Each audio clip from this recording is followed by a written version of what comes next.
inspector on the ground.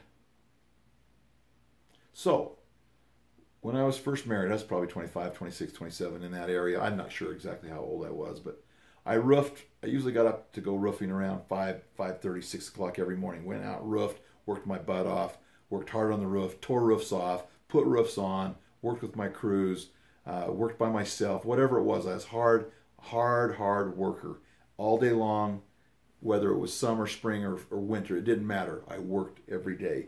Now, not every day in the winter, of course, because there was too much snow, but I worked a ton. So I was a real workaholic, and I had to work to make a living. Our rent was only $250 a month, but it was still hard as heck to make a living.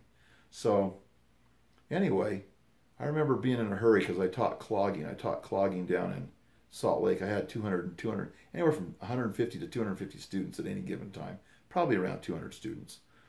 But I had a lot of students, and I was sometimes in a very big hurry. I'd have to hurry and get the roof done, jump in, get home, get all cleaned up, drive to Salt Lake, work till 10 o'clock, come home at 11, 11:30, go to sleep, get back up the next day. So anyway, I come home, I get showered, I'm hauling down, I got to get gas, I'm in my truck. I pull into this little gas station down here on Washington Boulevard. I'm trying to think.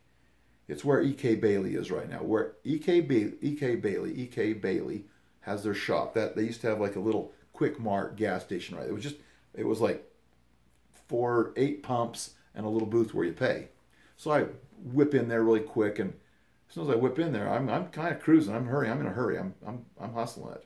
So anyway, I go in there and I get out, and as soon as I start unrolling my window to get out of my truck to start filling up my truck with gas, this guy starts yapping at me, going kind of fast, aren't you?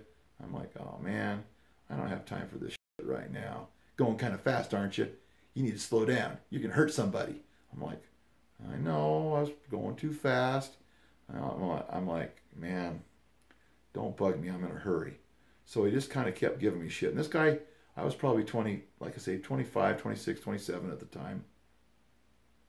This guy was probably, I don't know, 45, 50. I don't know how old he was. He goes, I'm an inspector at Hill Air Force Base. And I thought, you're an inspector? I really don't like inspectors. So now that kind of got me pissed off. Now he's this little inny-anny, little micromanaging inspector yapping. Anyway, the guy pissed me off. So I just kept my mouth shut, and he just kept nipping on me. I says, hey, you made your point. And so I started walking over to the pay booth to pay me.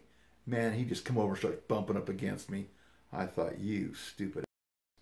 You shouldn't have bumped into me. So I thought, well, this guy's dead now, So I went over and I went over to the pay booth, and he's on my right side here, just pushing up against me like he's gonna push me around, and he's got me under control. And I thought, you stupid. So I just put my left foot up onto the stair of the pay booth, and I went like I was going to go into the pay booth, and then I went wham! I hit him with my arm, my elbow, this soft part of my arm. I hit him in the chest as hard as I could. I just stepped up on that thing and went wham! I hit him so freaking hard. He just picked up in the air. He kind of like flew up in the air and flopped flat on his back and just sat there and squirmed like a fish out of water. I says, hey, you made your damn point. Now shut the hell up and leave me alone. Don't mess with me. You made your point. I just paid for my gas and I left. Anyway, I drilled him so hard. I thought I was going to kill the guy. I hit him so hard. But it just lifted him right up and he landed flat on his back. Anyway, I think you got the message.